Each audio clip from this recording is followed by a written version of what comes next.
Hey, I never say hi, I just start rambling. But anyway, hi.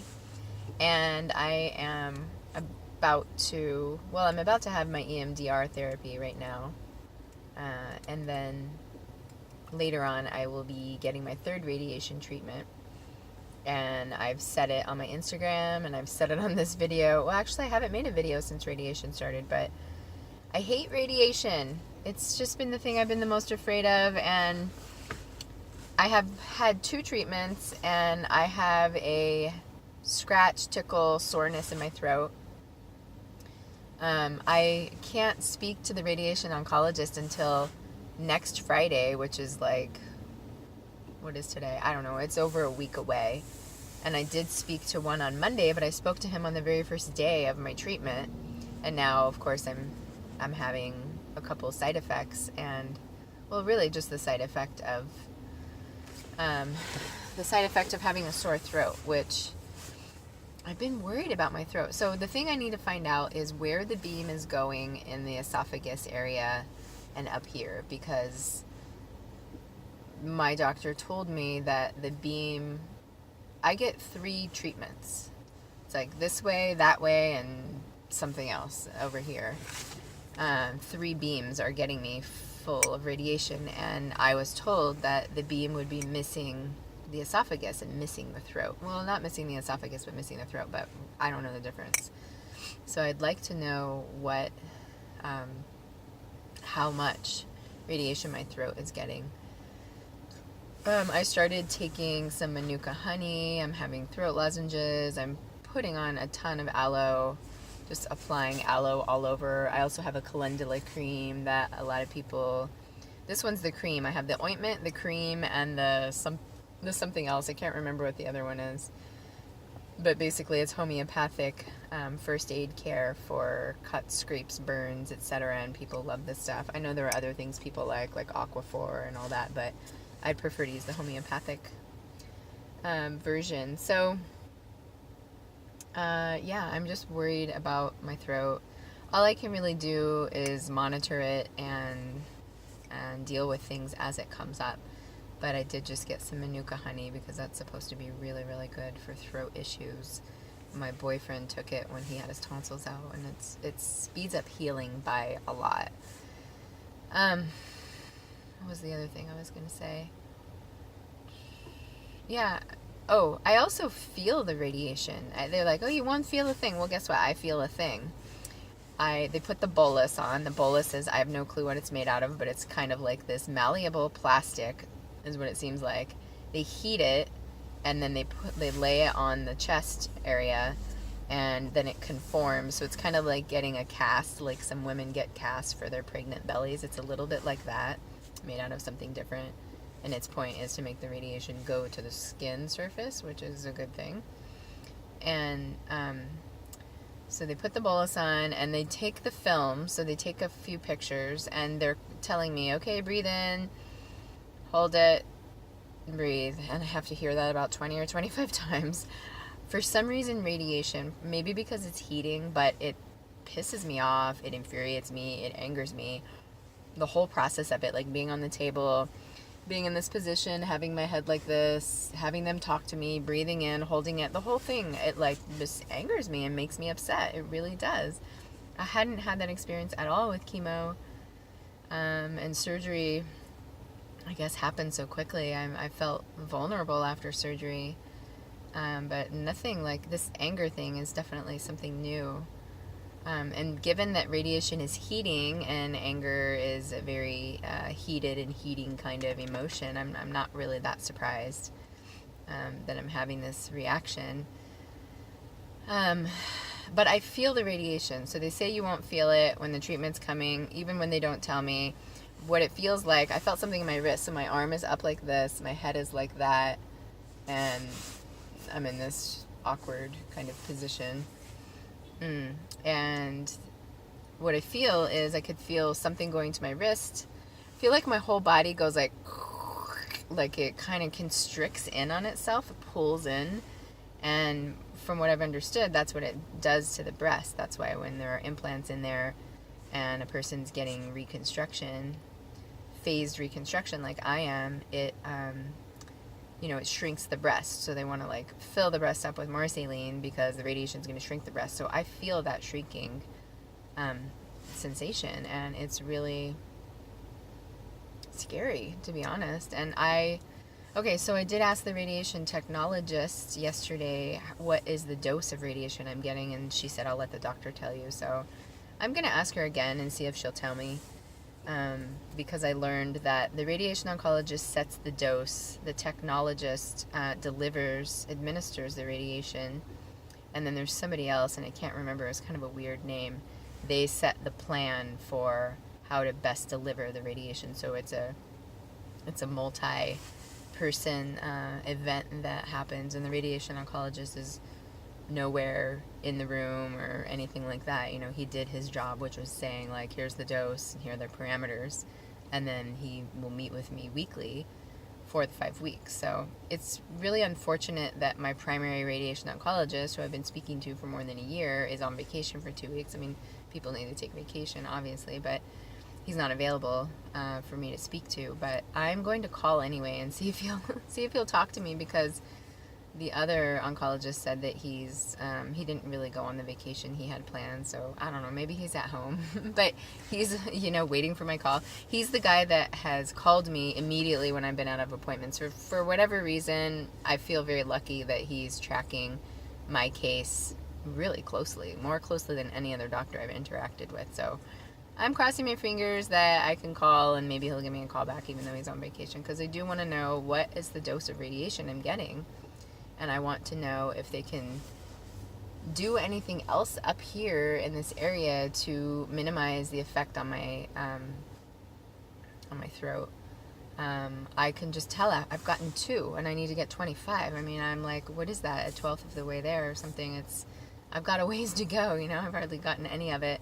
Most women don't notice any effect in the first week. So I don't want to get ahead of myself and be like pre-nervous, but I wasn't really expecting to feel anything at this point. So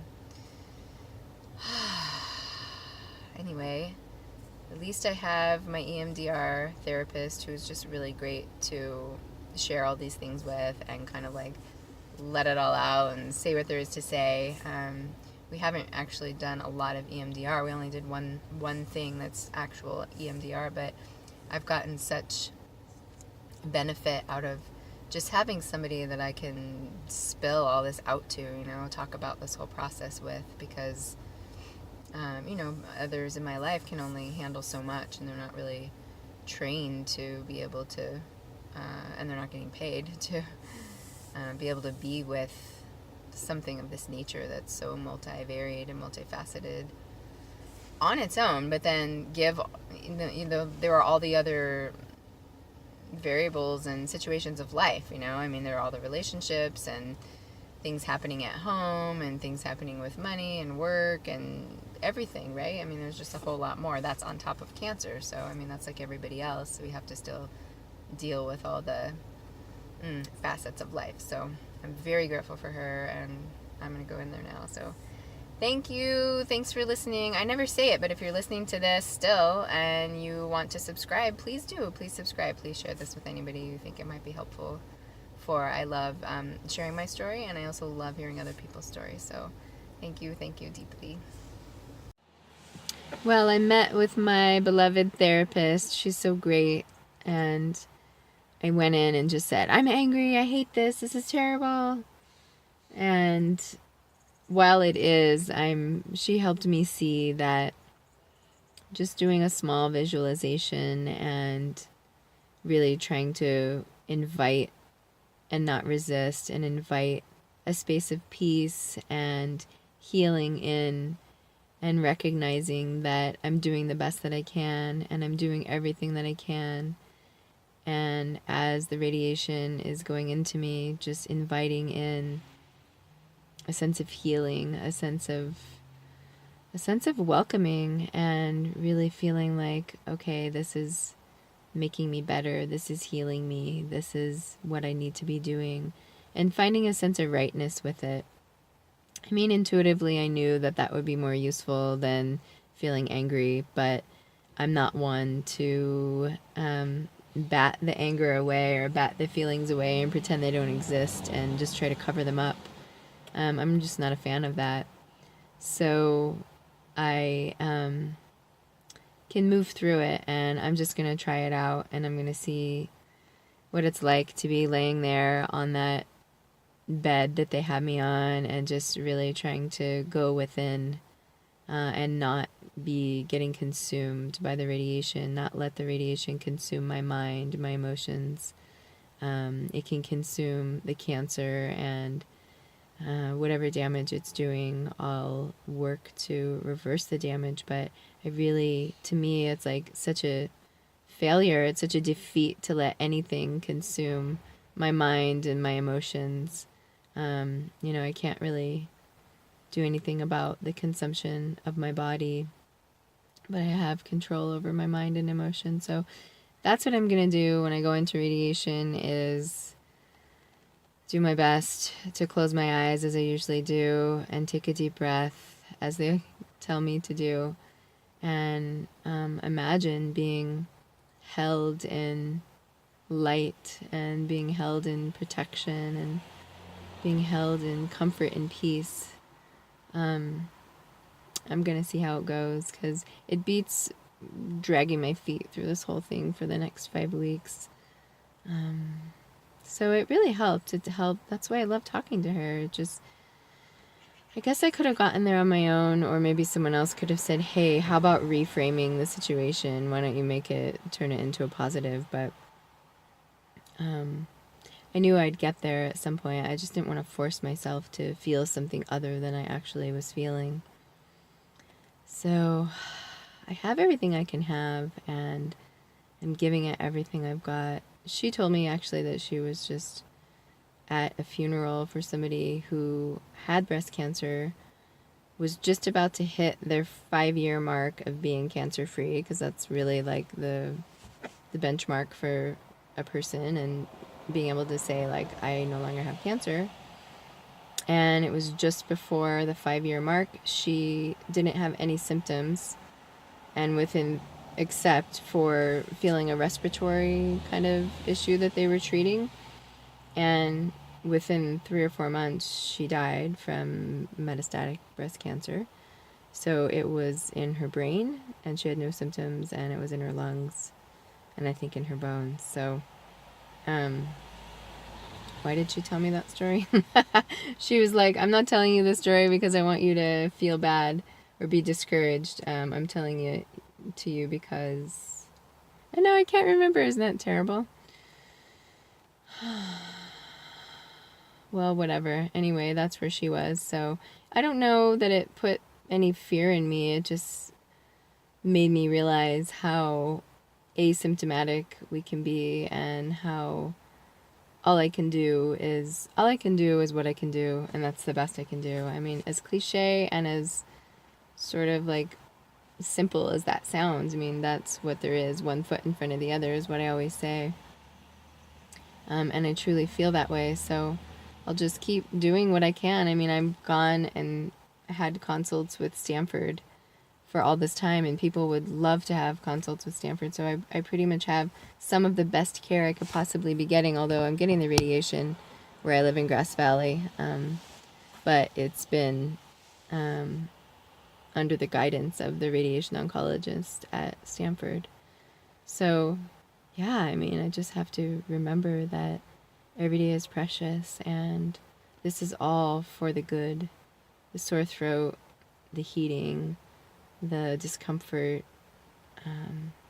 it's all to try to keep me alive and to make sure that there's no cancer in my body. So that's what it was, I guess. She said, you just got to give it all you got. You have to give everything you've got. And that's what I'm doing, is giving it everything I've got. So I wanted to share that little bit of turnaround, because it feels important. It feels important to feel our feelings and be angry when we're angry, and it feels important to remember to be grateful and try to invite in that gratitude and visualize my wellness and my well-being. So Hope it helps. Thanks for listening.